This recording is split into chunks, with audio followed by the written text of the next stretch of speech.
The story is told about the fourth Gerer Rebbe, Rabbi Yisrael Alter, Zecher Tzadik Livracha, who was in Haifa, Israel, and the Rebbe was walking to shul very early in the morning before sunrise, and there was literally no one on the streets, and the Rebbe came to a corner, and the light was red, and the Rebbe just stopped and waited till the light turned green.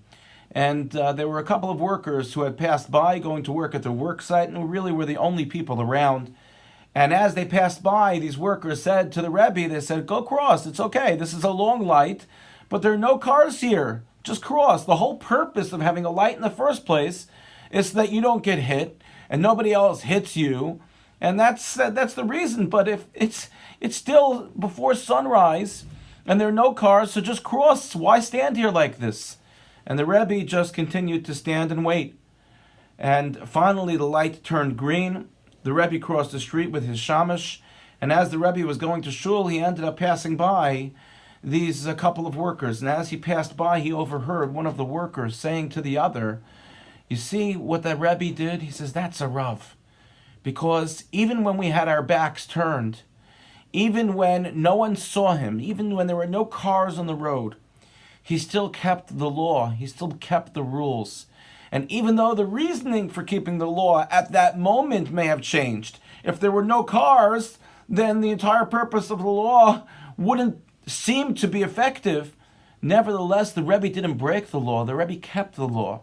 And so when one worker said to the other, "You see, a person who still keeps the law, even in private when no one else could see, that's a person who we have to admire and have to have respect for." In this week's Parsha, Parshas Emor, the Torah tells us, Hashem says, "V'lo sechalalu es shem kodshi." You shall not desecrate my name, v'nikdashti b'soch b'nei Yisrael, and I shall become sanctified among the Jewish people. So interesting. Within one pasuk, two opposites. We shouldn't desecrate Hashem's name, and by not desecrating Hashem's name, many of times we're making a kiddush Hashem, we're sanctifying Hashem's name. And whether others are looking at not or not, what we're really taught is that we have to do our best and think consciously and mindfully all the time that we carry the name of Hashem upon us. Rashi tells us on that pasuk, Rashi says that Kadosh Baruch Hu is telling us, "Masur atzmecha v'kadesh shmi."